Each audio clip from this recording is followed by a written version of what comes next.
Hello friends, welcome to Jeevanya's kitchen. Friends, இன்றைக்கி நம்ம ரொம்ப இன்ஸ்டண்ட்டான முறையில் நல்லா சாஃப்டான பஞ்சு போல் ஓட்ஸ் இட்லி எப்படி பண்ணுறதுன்னு பார்க்க போகிறோம். வெயிட் லாஸ் பண்ணணும்னு நினைக்கிறவங்க, டயட்டில் இருக்கிறவங்களுக்கெல்லாம் இது ரொம்பவே யூஸ்ஃபுல்லான ஒரு ரெசிபி. செய்கிறதும் பார்த்திங்கன்னா ரொம்ப சுலபமான முறை தான், ரொம்பவே ஹெல்த்தியாகவும் இருக்கும். இந்த இட்லியை எப்படி செய்கிறது, இதுக்கு என்னென்ன பொருட்கள் தேவை அப்படிங்கிறத பார்க்குறதுக்கு முன்னாடி நம்ம சேனல் ஜீவன்யாஸ் கிச்சனை மறக்காமல் சப்ஸ்கிரைப் பண்ணி பக்கத்தில் இருக்க பெல் சிம்பிளையும் கிளிக் பண்ணிக்கோங்க. ஃபஸ்ட்டு இட்லி மாவு ரெடி பண்ணிக்கலாம். அதுக்கு ஸ்டவ்வில் ஒரு பேன் வச்சுட்டு அதில் 1 கப் அளவுக்கு ஓட்ஸ் சேர்த்துக்கிறேன். நான் சஃபோலா ஓட்ஸ் தான் எடுத்திருக்கேன். சேர்த்துட்டு ஸ்டவ்வை மிதமான தீயில் வச்சுட்டு இதை நல்லா வறுத்துக்கோங்க. ஓட்ஸ் கலர் மாறணும் அப்படிங்கிற அவசியம் கிடையாது. நல்லா சுருக்குன்னு சூடாகிற அளவுக்கு இதை வறுத்தெடுத்தால் போதுமானது.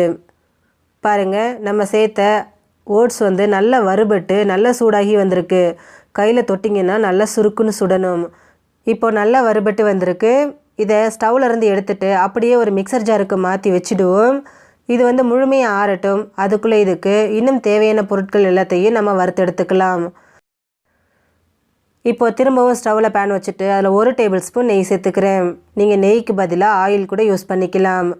இப்போ இதில் 1 டீஸ்பூன் கடுகு, 1 டீஸ்பூன் உளுத்தம்பருப்பு, 1 டீஸ்பூன் கடலைப்பருப்பு சேர்த்துக்கிறேன். சேர்த்துட்டு கடுகு நல்லா வெடித்து உளுத்தம்பருப்பும் கடலைப்பருப்பும் லைட்டாக செவக்கிற அளவுக்கு இதை வறுத்துக்கலாம். பாருங்கள், நம்ம சேர்த்த கடலைப்பருப்பு உளுத்தம்பருப்பு எல்லாமே லைட்டாக செவந்து வந்திருக்கு. இப்போ இது கூட ஒரு 2 டேபிள் ஸ்பூன் அளவுக்கு முந்திரி பருப்பை உடச்சி சேர்த்துக்கிறேன். கூடவே 1 டீஸ்பூன் துருவின இஞ்சி, 2 பச்சை மிளகாய் பொடியை நறுக்கினது, 1 கொத்து கருவேப்பிலை பொடியை நறுக்கினதை சேர்த்துக்கிறேன். சேர்த்துட்டு இது எல்லாத்தையும் நல்லா வதக்கி விட்டுருவோம். இஞ்சியோட பச்சை வாசனை போயிட்டு முந்திரி பருப்பு லைட்டாக செவந்து வரட்டும். அவ்வளோதான், பாருங்கள், நல்லா வதங்கி அந்த இஞ்சியோட பச்சை வாசனை முழுமையாக போயிடுச்சு. இப்போ இது கூட 1/2 கப் அளவுக்கு ரவை சேர்த்துக்கிறேன். சேர்த்துட்டு ரவை நல்லா வாசனை வர அளவுக்கு வறுத்துக்கலாம். ரொம்ப கலர் மாறணும் அப்படிங்கிற அவசியம் கிடையாது. பாருங்கள், ரவை நல்லா வறுபட்டு வாசனை வர ஆரம்பிச்சிருச்சு. இப்போது ஸ்டவ் ஆஃப் பண்ணிவிட்டு இதை அப்படியே வச்சுடுவோம். இது முழுமையாக ஆறட்டும். இப்போ நம்ம ஏற்கனவே வறுத்து வச்சோம் இல்லைங்களா ஓட்ஸ், அது முழுமையாக ஆறிடுச்சு. இப்போ இதை நல்லா பவுடராக அரைச்சி எடுத்துக்கலாம். பாருங்கள், எவ்வளோ ஸ்மூத்தாக அரைப்பட்டு வந்திருக்குன்னு. உங்களால் எவ்வளோ நைஸாக அரைக்க முடியுமோ அவ்வளோ நைஸாக அரைச்சிக்கோங்க. அரைச்ச பவுடரை அப்படியே ஒரு பவுலுக்கு சேர்த்துக்கலாம். இப்போ இது கூடயே நம்ம வறுத்து வச்சுருக்கிற ரவையையும் சேர்த்துக்கலாம். ரவை நல்லா ஆறுனதுக்கு அப்புறமா இது கூட சேர்த்துக்கோங்க. சூடாக இருக்கும்போது சேர்க்கக்கூடாது. இப்போ இது கூடவே 1/2 கப் அளவுக்கு ஃப்ரெஷ்ஷான தயிர் சேர்த்துக்கிறேன்.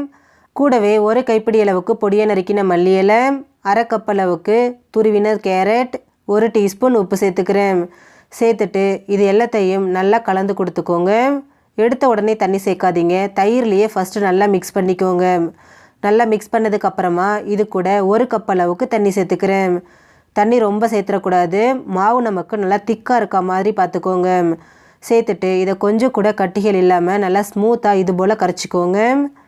பாருங்கள், இப்போவே திக்காக தான் இருக்குது. இந்த ரவை நமக்கு நல்லா ஊறணும். அதனால் இது ஒரு 10 நிமிஷம் மூடி போட்டு வச்சுடுவோம், நல்லா ஊறட்டும்.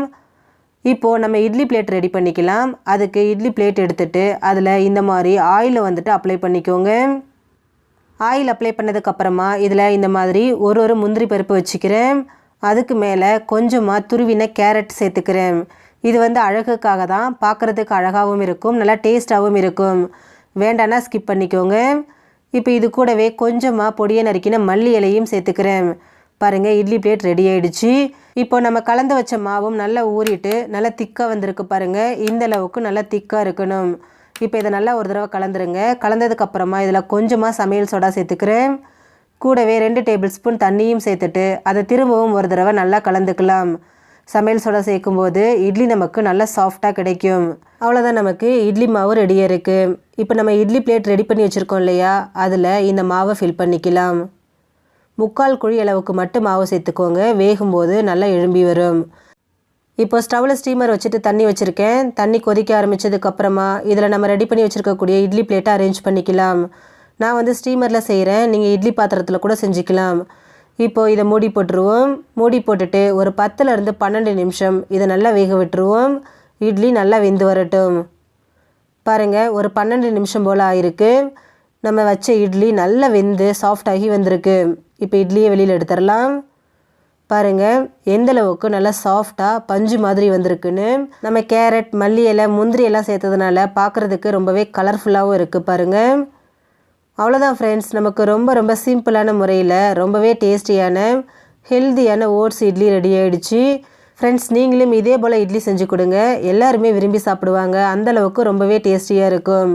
பாருங்கள் எந்த அளவுக்கு நல்லா சாஃப்டாக வந்திருக்குன்னு. ஃப்ரெண்ட்ஸ், இந்த வீடியோ உங்களுக்கு பிடிச்சிருந்தா லைக் பண்ணுங்கள், ஷேர் பண்ணுங்கள், கமெண்ட் பண்ணுங்கள். ஜீவன்யாஸ் கிச்சனை சப்ஸ்கிரைப் பண்ணி பக்கத்தில் இருக்க பெல் சிம்பிளையும் கிளிக் பண்ணிக்கோங்க. அப்போ தான் நான் போடுற வீடியோஸோட நோட்டிஃபிகேஷன்ஸ் உடனுக்குடனே உங்களுக்கு வரும். தேங்க்யூ.